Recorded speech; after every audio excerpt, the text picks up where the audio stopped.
Which way is north? How do you get to the place where knowledge is power, when so much information is poison? Well, it starts with how you start your day. How quickly do you reach for your phone and start scrolling through the feeds? At which step from bed to bathroom to kitchen to stepping out in the world do you tune into the news? One particular morning, not too long ago, I started my day with a fresh cup of coffee in hand, mess of hair, and bathrobe on, by opening my front door, and there it was right in front of me. A giant pile of shit. How fitting of a metaphor for what has become that morning ritual of being greeted by the daily news. This pile of shit brought something new to me. So, in a way, it was literally news. I mean, first off, it almost certainly wasn't mine. No, as best as I could tell, this was the result of wildlife displacement from the recent fires that had swept through LA and sadly scattered a host of critters big and small around our neighborhood. Those same fires had forced my wife and me to evacuate and return equipped with hazmat suits, power washers, and a crisp, hyper-vigilant obsession with cleaning. Having only just recently completed scrubbing ash from every inch of the house, this pile of shit sat like a cherry on top, the punctuation mark of an overwhelming Sunday serving of anxiety. Obviously, it had to go. So I grabbed a plastic bag, scooped it up, and tossed it in the bin, noticing how oddly crumbly it was from all the seeds embedded within it. And that was when the hypervigilance kicked in.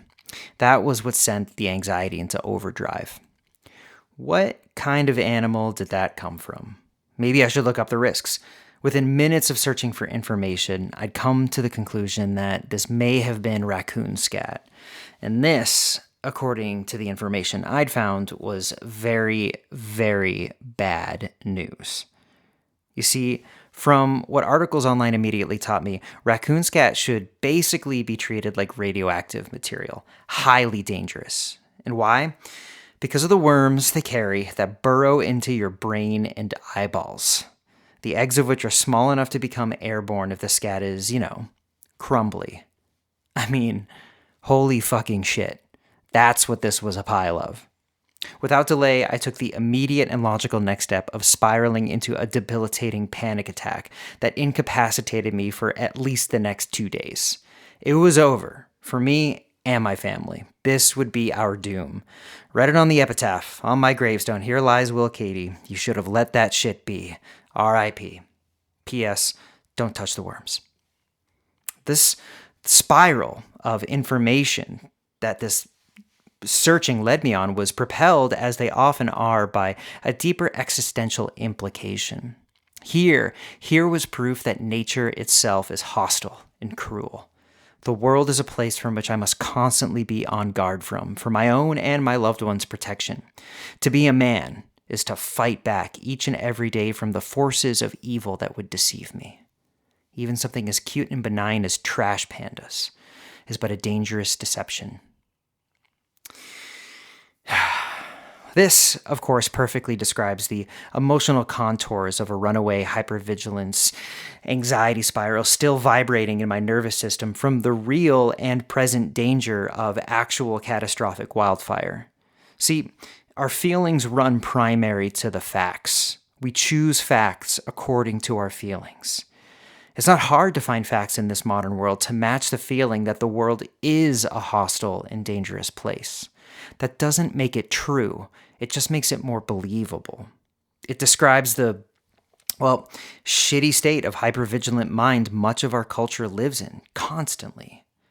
Therein lies the poison.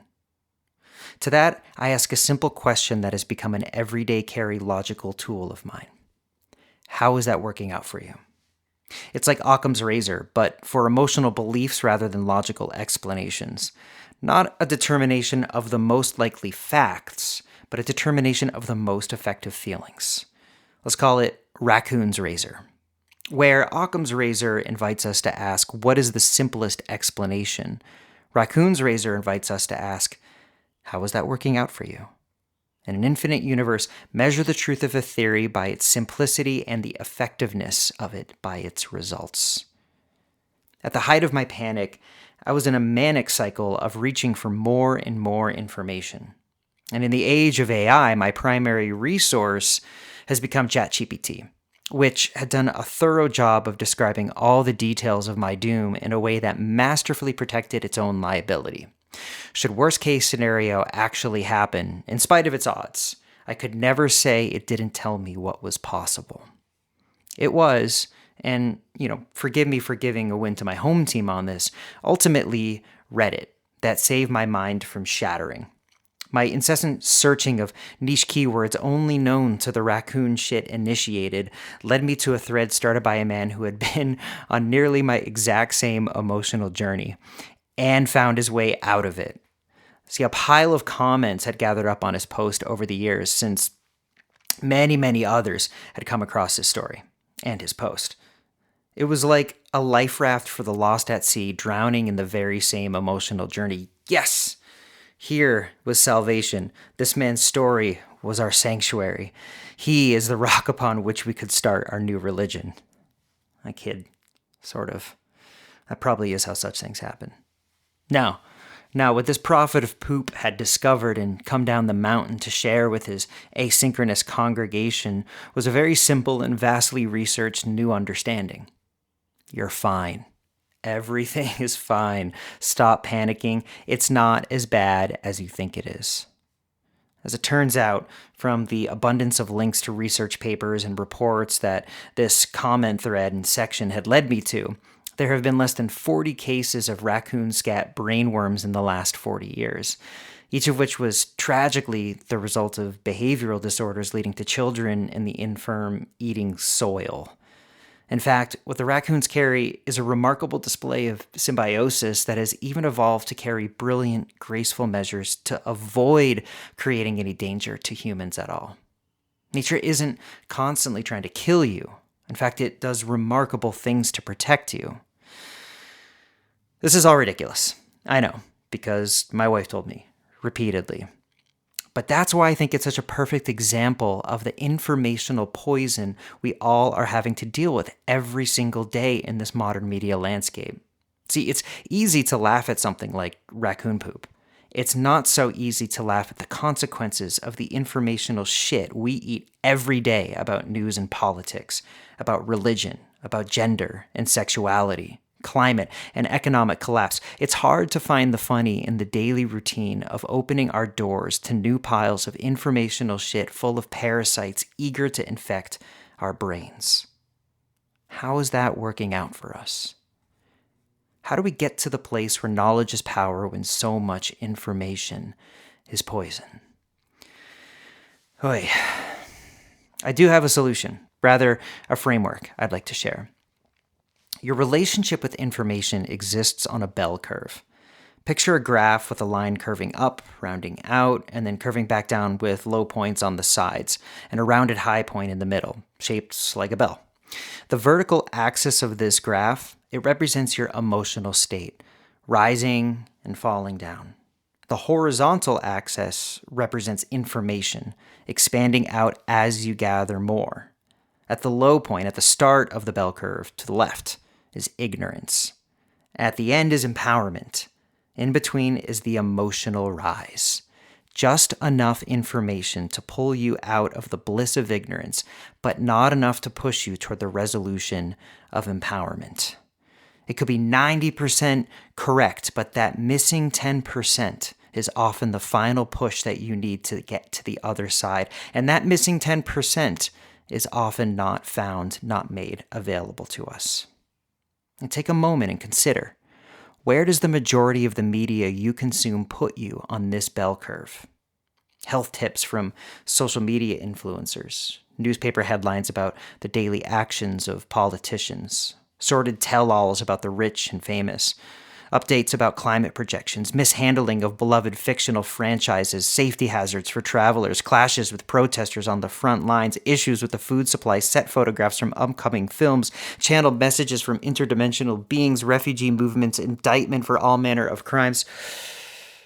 Some of these things matter more than others, of course. But of the information you are shown about all of these things, how much of it gives you enough knowledge to actually empower you? How much of it gives you just enough to give you an emotional rise? The hypervigilant emotional state I was in that morning was fueled by the real and imminent danger of the air quality in Los Angeles following its fires. Thankfully, enough information reached me and my wife fast enough to empower us to make the right choices for our safety when it was a live situation.